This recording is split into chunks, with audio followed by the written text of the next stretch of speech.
अस्सलाम वालेकुम एवरीवन, कैसे हैं आप सब। उम्मीद करती हूँ आप सब ठीक होंगे। मैं लाई हूँ आपके लिए रमज़ान रेसिपी जो बहुत आसान और बहुत मज़ेदार रेसिपी है। चीज़ बॉल्स के बहुत कम टाइम में आप आसानी से तैयार कर सकते हैं। आइए अपनी रेसिपी स्टार्ट करते हैं। बिस्मिल्लाहिर्रहमानिर्रहीम। चिकन बोनलेस हाफ़ kg, धरा मिर्च, ज़ीरा powder, black pepper, cream half cup, white paper, salt. ये मैंने 2 टेबलस्पून घी लिया था, उसमें मैंने ये चिकन ऐड कर दिया था और अब मैं इसको अच्छे से मिक्स करूँगी, फ्राई करूँगी ताकि इसका जो कलर है वो चेंज हो जाए।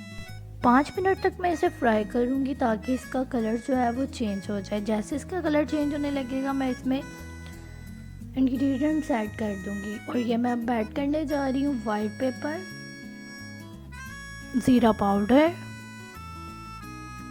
सॉल्ट, धरा मिर्च, ब्लैक पेपर और ये मैं अब इसको अच्छे से मिक्स करूँगी ताकि सारे मसाले इसमें अच्छे से मिक्स हो जाएं।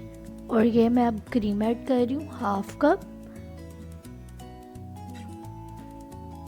और इसको मैं अच्छे से मिक्स करूँगी। अब मैं इसमें सिर्फ हाफ कप पानी ऐड करके इसको ढाँप कर रख दूँगी ताकि इसी में ये चिकन जो है गल जाए।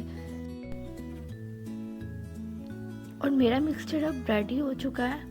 अब मैं ब्रेड ले रही हूँ, चेडर चीज़ क्यूब कट की थी मैंने। आप मोज़रेला भी ले सकते हैं पर इसका फ्लेवर बहुत टेस्टी है, इसलिए मैं चेडर चीज़ ही यूज़ करूँगी। और यहाँ पे मैंने थोड़ा सा वाटर लिया है। ब्रेड की साइड्स मैंने कट कर दी थी, आप चाहे ऐड भी कर सकते हैं। और ये सेंटर में मैं मिक्सचर ऐड कर रही हूँ और ये मैंने एक क्यूब चेडर चीज़ का ऐड किया और इसको बहुत अच्छे से आपने बाइंड करना है हाथों के साथ ताकि ये अच्छे से बाइंड हो जाए और फ्राई करते हुए ये अंदर से मिक्सचर ना निकले। और ये मैं सेकंड स्टेप आपको दोबारा रिपीट करके बता रही हूँ। ये मैंने चेडर भी रख दी और इसको अच्छे से बाइंड कर रही हूँ।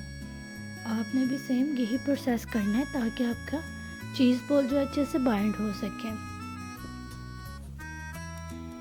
ये आप देख सकते हैं मैंने इसको बहुत अच्छे से बाइंड किया और ये मैंने काफ़ी सारे बना लिए थे। ये आपके सामने फाइनल लुक है इसकी। अब मैं इसको डीप फ्राई करूँगी। फ्राई करने का मकसद ये है कि मैं आपको दिखा सकूँ कि चीज़ बॉल कैसे रेडी किए जा सकते हैं। तो ये आप देख सकते हैं मैंने इसको फ्राई करना स्टार्ट कर दिया। इसको मैं हल्की सी आंच पे फ्राई करूँगी ताकि जो इसकी ब्रेड है वो रेडिश कलर में आ सके। और ये आप देख सकते हैं मैंने इसकी साइड पलट दी है और मेरे चीज़ बॉल बिल्कुल अच्छे से फ्राई हो रहे हैं, मिक्सचर से बिल्कुल भी नहीं निकले। और ये आप इसकी फाइनल लुक देख सकते हैं। New viewers please like subscribe करना ना भूलिएगा और कमेंट सेक्शन में मुझे ज़रूर बता दीजिएगा आपको किस रेसिपी की ज़रूरत है। बेल आइकन का बटन भी ज़रूर प्रेस कर दीजिएगा। अल्लाह हाफिज़।